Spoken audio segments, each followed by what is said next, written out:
அவுதுபில்லாஹி மினஷ் ஷைத்தானிர் ரஜீம். பிஸ்மில்லாஹிர் ரஹ்மானிர் ரஹீம். இந்த சந்தர்ப்பத்தில் உண்மையிலே ஒரு 4 விஷயங்களை உங்களோட பரிமாறிக்கொள்வது பொருத்தம் என்று நினைக்கின்றேன். முதலாவது, குர்ஆனில் அடிக்கடி பயன்படுத்தப்படுகின்ற ஒரு சொற்பிரயோகம்தான் இந்த ஃபீ சபீலில்லா என்று சொல்கிற அந்த சொற்பிரயோகம். அல்லாஹ்வுடைய பாதையில் என்று சொல்லி நாங்கள் சிம்பிளாக அதை மொழிபெயர்ப்போம். இந்த ஃபீ சபீலில்லா என்ற அந்த சொல்லுக்கு உண்மையிலே என்ன பொருள்?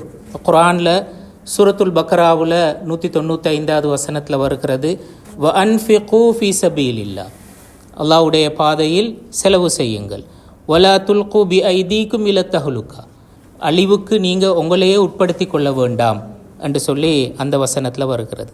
இது போன்ற நிறைய இடங்களில் நாங்கள் பார்க்கலும் இந்த ஃபீ சபீலில்லா என்ற சொல் குறிப்பாக பயன்படுத்தப்பட்டிருக்கிறது.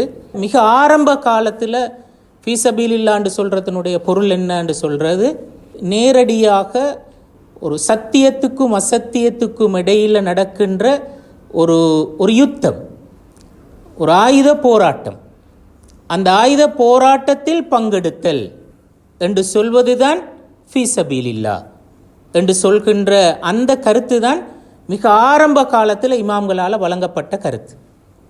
ஆனால் காலப்போக்கில் அந்த கருத்து கொஞ்சம் கொஞ்சமாக விருத்தி அடைஞ்சு கொண்டு வந்தது. பிறகு 3ஆம் நூற்றாண்டு காலப்பகுதிகளில் ஹனஃபி மதுஹபை சேர்ந்த இமாம்கள் அதை தாண்டி ஹஜ் போன்ற கிரியைகள், அவற்றில் ஈடுபடுதல், அதற்காக செலவழித்தல் போன்ற இந்த கருத்தையும் அது குறிக்க முடியும் என்று சொல்கின்ற அந்த விளக்கங்களை சொன்னார்கள். அதற்கு அப்பால இமாம் ஃபஹ்ருத்தீன் ராஸி இந்த ஃபீ சபீலில்லா என்ற சொல்ல விளங்கப்படுத்துகின்ற நேரத்தில் நாங்கள் நற்காரியங்கள் என்று சொல்லக்கூடிய எல்லா செயற்பாடுகளையும் உள்ளடக்க முடியுமான ஒரு சொற்பிரயோகம்தான் இந்த ஃபீ சபீலில்லா என்ற இந்த சொற்பிரயோகம் என்று சொல்லி அவர் விளங்கப்படுத்துகின்றார். அப்போ அதில் நாங்கள் விளங்குகிற ஒரு முக்கியமான உண்மை என்னென்றால், அல்லாஹ்வுடைய பாதை என்று சொல்கிறது மிச்சம் ஒரு ஒரு கொமனான ஒரு வார்த்தை பிரயோகம், வரையறுத்து ஒரு விஷயத்தை மட்டும் குறித்து காட்டாத ஒரு வார்த்தை பிரயோகம். அப்போ அது என்ன கருத்து எங்களுக்கு சொல்கிறது என்றால், நாங்கள் வாழுகின்ற காலத்தில், வாழுகின்ற இடத்துல எதுவெல்லாம் நற்காரியம், எதுவெல்லாம் நல்ல செயல், எதுவெல்லாம் அடுத்த மனிதனுக்கு பிரயோசனம் அளிக்கக்கூடியது என்று நாங்கள் காணுகின்றோமோ அந்த எல்லா செயற்பாடுகளையும் அவற்றுக்காக செலவழித்தல் என்று சொல்வது இந்த ஃபீ சபீலில்லா, அது அல்லாஹ்வுடைய பாதை என்று சொல்கின்ற அந்த கருத்துக்குள்ளால் உள்ளடங்க முடியுமானது. அப்போ அந்த வகையில் இந்த ஃபீ சபீலில்லா என்ற அந்த சொற்பிரயோகம் இஸ்லாமிய பரிபாசைக்குள்ளால ஒரு விரிந்த பொருளை தரக்கூடியது என்று சொல்கிறத நாங்கள் முதலாவது விளங்கிக்கொள்கிறோம். 2வது, குர்ஆனில் வரக்கூடிய சூரத்து தௌபாவில் 111வது வசனம், அதில் வருகிறது, இன்னல்லாஹ் இஷ்தரா மினல் முஃமினீன அன்ஃபுஸஹும் வ அம்வாலஹும் பி அன்ன லஹுமுல் ஜன்னah, அல்லாஹு தஆலா மூமீன்களிடத்தில் அன்ஃபுஸ், நாங்கள் அதை பொதுவாக மொழிபெயர்க்கிறோம் உயிர், மூமின்களுடைய உயிரையும் செல்வத்தையும் அல்லாஹு தாலா வாங்கி கொண்டிருக்கிறான். அவங்கள்ட்ட இருந்து அதை அல்லாஹு தாலா விலை கொடுத்து வாங்கிக்கிறான். என்ன விலையை கொடுத்தான்? பி அன்ன லஹுமுல் ஜன்னah, உங்களுக்கு சொர்க்கம், எனக்கு உங்களோட உயிரும் செல்வமும் என்று அப்படி ஒரு டீல் நடந்து முடிஞ்சிருக்கு. மூமின்களோட அல்லாஹு தாலா செய்து கொண்ட ஒரு வியாபாரம். இப்போ இந்த குர்ஆன் வசனத்தில் இந்த பயன்படுத்தப்பட்டிருக்கின்ற இந்த அன்ஃபுஸஹும் வ அம்வாலஹும் என்று சொல்கிற 2 சொற்களையும் நாங்கள் எப்படி புரிந்து கொள்ள வேண்டும்? இப்போ இந்த 2 சொற்களையும், குறிப்பாக இந்த அன்ஃபுஸ் என்ற சொல், நஃப்ஸ், அந்த இடத்துல நேரடி மொழி கருத்தில் அது உயிர் என்ற கருத்து கொடுக்கப்பட முடியுமாக இருப்பது போலவே இன்னொரு முக்கியமான ஒரு கருத்து ஒன்று இருக்கிறது. உயிர் என்பதல்ல, ஆள் என்ற கருத்து இருக்கிறது. அதாவது இங்கு அல்லாஹு தாலா எதனை எடுத்துக்கொள்கின்றான் என்றால், எங்களை பர்சன், எங்களை எடுத்துக்கொள்கின்றான். அதே மாதிரி எங்கட செல்வத்தை எடுத்துக்கொள்கின்றான். உண்மையிலே இந்த வசனம் சொல்ல வருகின்ற முக்கியமான செய்தி என்ன? அல்லாஹு தாலா எங்களோட ஒரு வியாபாரம் செய்கின்றான் என்று சொன்னா அங்கே சொல்ல வர மிக முக்கியமான விஷயம் என்னென்றால், எங்களுக்கு ஒரு சமூக பணி ஒன்று இருக்கிறது, ஒரு கடமை ஒன்று இருக்கிறது, ஒரு பொறுப்பு ஒன்று இருக்கிறது. அந்த பொறுப்புக்கு நீங்கள் உங்களை அர்ப்பணிக்கணும், உங்களோட செல்வத்தை அர்ப்பணிக்கணும். அப்படி அர்ப்பணிக்கிறதுக்கு கூலி என்ன? சுவர்க்கம் அதுக்கு கூலியாக தரப்படுகிறது என்று சொல்கிறேன். அப்போ இந்த சமூக கடமைக்கு, இந்த பொறுப்புக்கு நீங்கள் உங்களை அர்ப்பணிக்க வேண்டும் என்று சொல்வது தான் அந்த வசனத்தினுடைய கருத்து. அப்போ அந்த இடத்துல நாங்கள் எங்களோட உயிரை கொடுக்க வேண்டும் என்பதல்ல பொருள். நாங்கள் நேரடியாக அந்த விஷயத்தில் ஈடுபட வேண்டும் என்று சொல்கிறது. நான் ஒரு பர்சனாக ஈடுபட வேண்டும் என்று சொல்கிறது. இமாம்கள் இந்த விஷயத்தை வழங்கப்படுத்துகின்ற நேரத்தில் இப்படி ஒரு கருத்தை சொல்வார்கள். ஒரு சமூக பணியில் அல்லது ஒரு பொது செயற்பாட்டில் நாங்கள் ஈடுபடுறோம் என்று சொல்கிற நேரத்தில் அதில் 3 கட்டங்கள் இருக்கின்றன. முதலாவது, நானும் அந்த வேலையில் போய்த்து ஒர்க் பண்ணுறேன், அதே மாதிரி ஏண்ட பணத்தையும் நான் அதுக்கு கொடுக்கிறேன். அதுதான் அன்ஃபுஸகும் அம்வாலகும் என்று சொல்கிறேன்.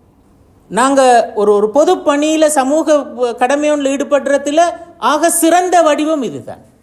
2வது, என்னால் காசு கொடுக்கலாம், ஆனால் நான் என்ன கொடுக்க முடியும்? என் டைமை கொடுக்க முடியும், என் முயற்சியை கொடுக்க முடியும், என் அறிவை கொடுக்க முடியும். அப்போ நான் என்ன செய்கிறேன்? நான் போய்த்து ஒர்க் பண்ணுறேன். இது 2வது நிலைமை. 3வது நிலைமை, என்னால் போய் ஈடுபட்டு வேலை செய்கிறதுக்கு இயலாம், ஆனால் ஒரு வேலை செய்யலாம், என் காசை கொடுக்க முடியும். அது 3வது நிலைமை. இந்த 3 நிலைமைகளிலும் ஒருத்தர் சமூக பணி ஒன்றில் பங்களிப்பு செய்ய முடியும். நாங்கள் இதில் எந்த இடத்துல இருக்க போகிறோம் என்று சொல்கிறது நாங்கள் ஒவ்வொருத்தரும் தான் தீர்மானித்து கொள்ள வேண்டும். இது 2வது நான் உங்களோட ஷேர் பண்ணிக்கொள்ள நினச்ச விஷயம். 3வது, ஒரு விஷயத்துக்கு நாங்கள் காசை கொடுக்கறதுக்கு தயங்குறதற்கு மிக முக்கியமான காரணம் என்ன? எனக்கு குறைஞ்சிரும் என்ற பயம்தான்.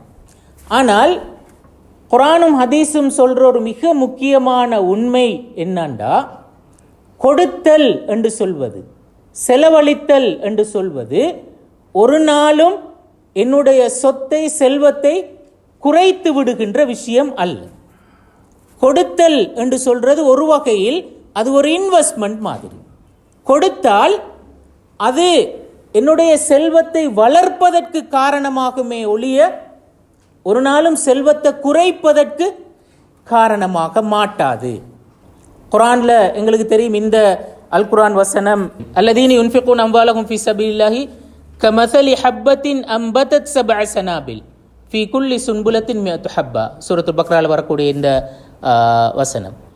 அல்லாஹ்வுடைய பாதையில் செலவு செய்பவர்களுக்கான உதாரணம் என்ன? அதை ஒரு எக்ஸாம்பிள் ஊடாக குர்ஆன் விளங்கப்படுத்துகிறது. எப்படி? நாங்கள் ஒரு விதையை நாட்டுகின்றோம், அதிலிருந்து 7 கதிர்கள் முளைக்கின்றன, ஒவ்வொரு கதிரிலும் 100 விதைகள் இருக்கின்றன, ஒன்று 700ஆக மாறுகிறது என்று அந்த வசனம் சொல்கிறது. நாங்கள் ஒரு தினாரோ ஒரு திர்ஹமோ செலவழிக்கிறது என்று சொல்கிறது அதை ஒரு விதையை நாட்டுறது மாதிரி. ஒரு விதையைத்தானே நாட்டுறோம். ஒரு விதையை நாட்டினால் 700 விதைகள் விளைவாக கிடைக்க முடியும். அப்போ ஒரு தினாரை கொடுத்தா 700 தீனார்கள் விளைவாக வர முடியும். அப்போ கொடுப்பது என்று சொல்வது, செலவழிப்பது என்று சொல்வது எங்கட உளநிலை என்ன? குறையும் என்று சொல்வது தான். ஆனால் குர்ஆன் சொல்கிறது அது குறைய மாட்டாது, அது பல மடங்காக அதிகரிக்கும் என்று சொல்வதைத்தான் அந்த வசனம் எங்களுக்கு சொல்கிறது. அதனால தான் ரசூல் ஸல்லல்லாஹு அலைஹி வஸல்லம் அவர்கள் ஒரு ஹதீஸில் இப்படி சொன்னார், லா யன்குசு மாலுன் மின் சதகா. அப்போ சதக்கா ஒரு நாளும் செல்வத்தை குறைக்கிறல்ல, செல்வத்தை அதிகரிக்கிறது என்று சொல்ற ஒரு விஷயம் தான் அங்கே நடக்கிறது. அதே மாதிரி இன்னொரு ஹதீஸில் ஒரு உன்ஃபிக் அலைக், நீ கொடு, செலவு செய், நான் உனக்கு செலவு செய்கிறேன். அப்போ கொடுத்தல் என்று சொல்வது ஒரு நாளும் எங்களுடைய செல்வத்தை குறைக்கின்ற விஷயம் அல்ல. அப்போ இதுதான் எங்களோட கண்ணுக்கு புலப்படாத ஒரு ஒரு இயற்கை உண்மை, அது ஒரு பௌதீக உண்மை. எங்களோட கண்ணுக்கு புலப்படுற ஒரு விஷயம் இருக்கு. இப்போ சாதாரணமாக கிணத்துல நீரை இறைக்கத்தானே ஊறும், குறையாதே, அது இல்லாமல் போகாதே, அது எங்களோட கண்ணுக்கு விளங்குது. அதோட சயின்ஸ் என்னன்றது எங்களுக்கு விளங்குது. ஆனால் எங்களோட கண்ணுக்கு புலப்படாத ஒரு உண்மை தான் இந்த பொருளாதாரத்தோடு சம்பந்தப்பட்டு இருக்கிறது, பணத்தோடு சம்பந்தப்பட்ட இந்த உண்மை. எங்களோட கண்ணுக்கு அது விளங்குது இல்லை, அதனால எங்களுக்கு அதை நம்புறது கஷ்டமாக இருக்கிறது. ஆனால் குர்ஆன் சொல்கிறது அதுதான் உண்மை. கொடுத்தல் என்று சொல்வது ஒரு நாளும் செல்வத்தை குறைக்கின்ற விஷயம் அல்ல, கூட்டுகின்ற விஷயம். அப்ப இந்த நம்பிக்கை எந்த அளவு தூரத்துக்கு ஆழமாக இருக்கிறது, அப்பதான் நாங்கள் கொடுப்போம். குறையாது என்று சொல்கின்ற அந்த நம்பிக்கை இருக்கிற நேரத்தில் நாங்கள் கொடுப்போம். கொடுத்தால் கண்டிப்பாக அல்லாஹு தாலா தருவான். அப்போ அதை கொடுத்து அனுபவப்பட்டவர்கள் தான் அந்த உண்மையை சொல்வார்கள். அந்த அனுபவத்தை நாங்களும் பரீட்சித்து பார்க்க முடியும். அப்போ இது உங்களுக்கு நான் சொல்ல நினைத்த 3வது செய்தி. 4வதும் கடைசியுமான செய்தி, இது ஒரு சட்டம், ஜகாத் சம்பந்தமான ஒரு சட்டம். 2020ஆம் ஆண்டு காலப்பகுதிகளில் இலங்கையில் இருக்கின்ற சில முக்கியமான செல்வந்தர்கள் எங்களிடத்தில் ஒரு ரிக்வெஸ்ட் ஒன்றை முன்வைத்தார்கள். அந்த நேரத்தில் 2020 காலப்பகுதி என்று உங்களுக்கு தெரியும், இனவாத அலைகள் பெரிய அளவுக்கு இருந்த ஒரு காலப்பகுதி தானே. அப்போ அந்த நேரத்தில் இந்த சகவாழ்வு தொடர்பான வேலை திட்டம் ஒரு பெரிய தேவையாக இருந்தது. இப்போ இதற்கு சகவாழ்வுக்கான நிதி எங்கிருந்து பெறப்படுகின்றது, எங்கிருந்து பெறப்படணும்? அப்போ எல்லாரும் சதக்கா செய்கிற என்ற விஷயம்தான் நிறைய நடக்குது. அப்போ இந்த செல்வந்தர்கள் அவங்க இப்படி ஒரு கொஸ்டின் ஒன்று முன்வைத்தார்கள். எங்களோட பணத்தில் நாங்கள் வருஷம் ஜக்காத் கொடுக்கிறோம், அந்த ஜக்காத்தை இதுக்கு பயன்படுத்த இயலாவா? இந்த சகவாழ்வு நல்லிணக்க செயற்பாடுகள் இதற்கு பயன்படுத்துறதுக்கு முடியுமா, முடியாதா? சகோதரர்கள் சொன்னது மாதிரி வருடம் இலங்கையில் 1000 கோடி ரூபாய்கள் ஜக்காத் திரட்டப்பட முடியும்.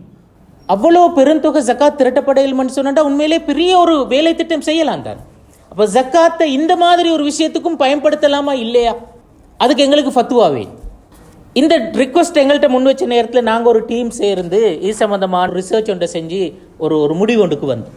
அதில் நாங்கள் சொன்னோம் என்னென்னா, ஜக்காத்தில் 2 பகுதிகள், ஒன்று முஅல்லஃபத்து குலூபுஹும் என்ற ஒரு பகுதி இருக்கிறது, அதே மாதிரி ஃபீ சபீலில்லாஹ் ஒரு பகுதி ஒன்று இருக்கு. உண்மையிலே இது போன்ற செயற்பாடுகளுக்கு இந்த 2 பங்கையும் பயன்படுத்த முடியும் என்று சொல்லி நாங்கள் கடைசியாக அதில் ஒரு தீர்ப்பு சொன்னோம். நாங்கள் அதில் மிக முக்கியமாக கண்ட ஒரு விஷயம் என்னென்னா, இமாம் தபரி அவர் சொல்லுவார், ஜக்காத்திட நோக்கம் பிரதானமாக 2 தான். ஒன்று சொல்லுவார் என்னென்னா, சத்துஹுல்லத்தில் முஸ்லிமீன், முஸ்லீம்களோட அதை வறுமையை போக்குறது. 2வது சொல்லுவார், நான் மஊனத்துல் இஸ்லாம் வ தக்வியத்து, இஸ்லாத்துக்கு உதவி செய்தலும் இஸ்லாத்தை பலப்படுத்துதல். அப்போ அதில் முதலாவது வறுமை, அது ஓகே. 2வது சொன்ன நோக்கம் இருக்கிறது, இந்த நோக்கத்தை ஜக்காத்தினூடாக நிறைவு செய்வதற்கான இடம் எங்க? நாங்கள் அந்த நோக்கங்களையும் வச்சு பார்க்குற நேரத்தில் ஜக்காத் என்ற பணத்தை பயன்படுத்த முடியுமான வேற பெரிய ஒரு பரப்பு இருக்கிறது. அது எங்களோட ப்ராக்டிஸில் இல்லை, அதுதான் பிரச்சனை. இது போன்ற சமூக நல்லிணக்க பணிகளுக்கு அந்த பணத்தை பயன்படுத்துவதற்கான இடம் ஷரியால் இருக்கிறது, நாங்கள் அதை ப்ராக்டிஸ் பண்ணலை. அப்போ அதை பயன்படுத்த முடியும் என்று சொல்கிற ஒரு கருத்துக்கு நாங்கள் வந்தோம். இந்த ஃபீ சபீலில்லாஹ் நாங்கள் சொல்கிறதுக்கு ஆரம்பத்திலே ஒரு விளக்கம் சொன்னோம், இமாம் ராசியினுடைய விளக்கம். அது எல்லா விதமான நற்காரியங்களையும் குறிக்கும். ஃபீ சபீலில்லாஹ் பங்க எந்த மாதிரி விஷயங்களுக்கெல்லாம் பயன்படுத்தலாம் என்று சொல்கிறனே, மருத்துவ தேவைகளுக்காக, ஹாஸ்பிட்டல் கட்டுறதற்கு, இந்த ஆம்புலன்ஸ் வாங்குறதற்கு, இந்த மாதிரி விஷயங்களை பயன்படுத்தலாம். அதே மாதிரி அரசியல் தேவைகளுக்காக, நோக்கங்களுக்காக, சில பார்லிமெண்டேரியன்ஸை நாங்கள் உருவாக்குறதுக்காக, அவங்கள வெற்றி பெற செய்வதற்காக பயன்படுத்தலாம். ஊடக நிறுவனங்கள் உருவாக்குறதுக்கும் அதற்கான அது போன்ற பணிகளுக்காக நாங்கள் பயன்படுத்தலாம். மனிதவள அபிவிருத்திக்காக நாங்கள் பயன்படுத்தலாம். இப்படி எத்தனையோ தேவைகளுக்காக இந்த ஃபீ சபீலில்லாஹ் என்ற பங்கை பயன்படுத்த முடியும் என்று சொல்லி நவீன காலத்தில் ஃபத்துவா கொடுத்திருக்கிறார்கள். அப்போ உங்களோட ஜக்காத்தில் அந்த 2 பங்கையும் நீங்கள் பயன்படுத்த முடியும் என்றால் இது போன்ற பணிகளுக்கு அது ஒரு பெரிய சர்வீஸாக இருக்கு. ஷரியாவில் அதுக்கு தடை இருக்கிறதாண்டா? தடை இல்லை. இஸ்லாமிய ஷரியா மிகவும் விசாலமானது. மனித நலனுக்கானது, நீதியை நிலைநாட்டக்கூடியது. அந்த வகையில் நாங்கள் வாழுகின்ற சூழலில் நாங்கள் எதிர்கொள்கின்ற பிரச்சினைகளுக்கு இந்த ஷரியாவிலே எங்களுக்கு தீர்வு இருக்கிறது. அந்த தீர்வுகளை நாங்கள் கண்டறிஞ்சு அந்த தீர்வுகளை பயன்படுத்த முடியுமாக இருந்தாலே உண்மையிலே அது ஒரு பெரிய சக்ஸஸ் ஆகிறீங்க. 4வது நான் சொல்ல வந்த செய்தி, உங்களில் ஜக்காத் வழங்க தகுதியானவர்கள் எத்தனையோ பேர் இருப்பீர்கள். இது போன்ற பணிகளுக்கு நீங்கள் இந்த பங்குகளை பயன்படுத்த முடியும். பொதுவாக ஜக்காத்தை கொடுக்குற நேரத்தில் சரியாக 8ஆ பிரித்து 8 கூட்டத்துக்கு கொடுக்கணும்னு சொல்லி அப்படி வரையறையும் இல்லை. அது தேவை நிமித்தம் தான். ஒரு குறிப்பிட்ட காலத்தில் குறிப்பிட்ட ஒரு இடத்துல ஒரு குறிப்பிட்ட தரப்பினருடைய தேவை தான் மிக முக்கியமானதாக இருக்கிறது என்று கண்டால் முழு ஜக்காத்தையும் அதற்கு கொடுக்கவும் முடியும். நாங்கள் அப்படி சிந்திக்கவும் தேவையில்லை, எல்லாத்தையுமே கொடுக்கணும் என்றும் யோசிக்க தேவையில்லை. குறைஞ்சது அந்த 2 பங்கை மாத்திரம் நாங்கள் வேறுபடுத்தி எடுத்தாலே பெரிய ஒரு பணியை நாங்கள் செய்வதற்கு முடியும். இந்த 4 செய்திகளைத்தான் உண்மையிலே உங்களோட நான் பரிமாறிக்கொள்ள நினைச்சேன். அப்போ அதில் முதலாவது, நீங்கள் செலவு செய்கின்ற விஷயம் எந்த நற்காரியமாக இருந்தாலும் அந்த நற்காரியத்துக்காக நீங்கள் செலவு செய்கிறீங்கண்டா நீங்களும் ஃபீ சபீலில்லாஹ் என்ற அந்த வட்டத்துக்குள்ளால் தான் இருக்கிறீர்கள். அதே மாதிரி நீங்கள் சுவர்க்கத்தை கூலியாக பெற்றுக்கொள்ள வேண்டும் என்று இருந்தால் நீங்கள் உங்களோட உடலாலும் பொருளாலும் செலவு செய்தல் என்பதுதான் மிகவும் சிறந்தது. முடியாத போது அதில் 2இல் ஏதேனும் ஒன்றை தெரிவு செய்தாலும் அல்லாஹு தாலா அதற்குரிய கூலியை தருவதற்கு தயாராக இருக்கிறார். அதே போல நீங்கள் செலவு செய்தல் என்று சொல்வது ஒரு நாளும் செல்வத்தை குறைத்து விடக்கூடிய விஷயம் அல்ல, செல்வத்தை வளர்ப்பதற்குரிய விஷயம். 4வது, உங்களுடைய ஜக்காத்தில் முஅல்லஃபத்து குலூபுகும் ஃபீ சபீலில்லாஹ் என்ற பங்குகள் கூட இது போன்ற பணிகளுக்கு பயன்படுத்தப்பட முடியுமான பங்குகள். அப்போ உங்களால் இது போன்ற பெரிய நற்காரியங்களில் ஈடுபடுவதற்கான வாய்ப்பு தாராளமாக திறந்திருக்கிறது. அவற்றை நீங்கள் பயன்படுத்தி கொள்ளணும் என்று கேட்டு விடைபெறுகின்றேன். ஆஹிரு தவானா அல்ஹம்துலில்லாஹி ரப்பில் ஆலமீன். அஸ்ஸலாமு அலைக்கும் வரஹ்மத்துல்லாஹி வபரகாத்துஹு. வஜஸாக்குமுல்லாஹ் ஹைர்.